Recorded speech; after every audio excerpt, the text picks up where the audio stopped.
অসম গোৰ্খা সন্মিলনৰ পূব কাৰ্বি আংলং জিলা সমিতিৰ সহযোগত আৰু ফুলবাৰী ইউথ ক্লাবৰ উদ্যোগত আজি এক সম্বৰ্ধনা কাৰ্যসূচী অনুষ্ঠিত হয়।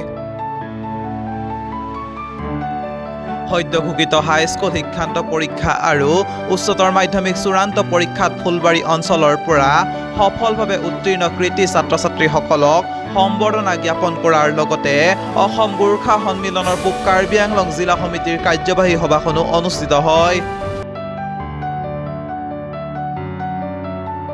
ফুলবাৰী ইউথ ক্লাবৰ সভাপতি তথা অসম গোৰ্খা সন্মিলনৰ পূব কাৰ্বি আংলং জিলা সমিতিৰ সাংস্কৃতিক সম্পাদক খেমপ্ৰসাদ শৰ্মাই সভাপতিত্ব কৰা সভাত কাৰ্বি আংলং জিলাৰ এডুকেশ্যন ডেভেলপমেণ্ট বৰ্ডৰ চেয়াৰমেন ছাৰ দিলীপে, অসম গোৰ্খা সন্মিলনৰ পূব কাৰ্বি আংলং জিলা সমিতিৰ সভাপতি কেশৱ চেত্ৰী, সম্পাদক দৰ্জে লামা, কাৰ্যকৰী সভাপতি ওমকাৰ চেত্ৰী, খটখটি গোৰ্খা সেৱা সংঘৰ সভাপতি দিল বাহাদুৰ চেত্ৰী, সম্পাদক সঞ্জু চেত্ৰীৰ লগতে স্থানীয় ৰাইজ উপস্থিত থাকে।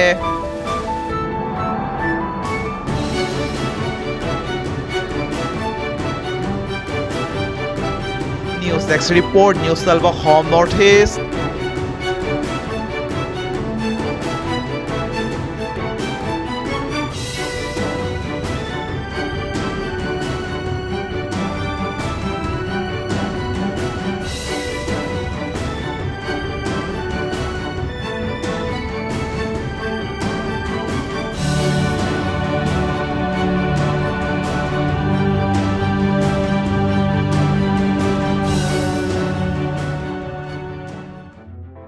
News 12 Assam north east.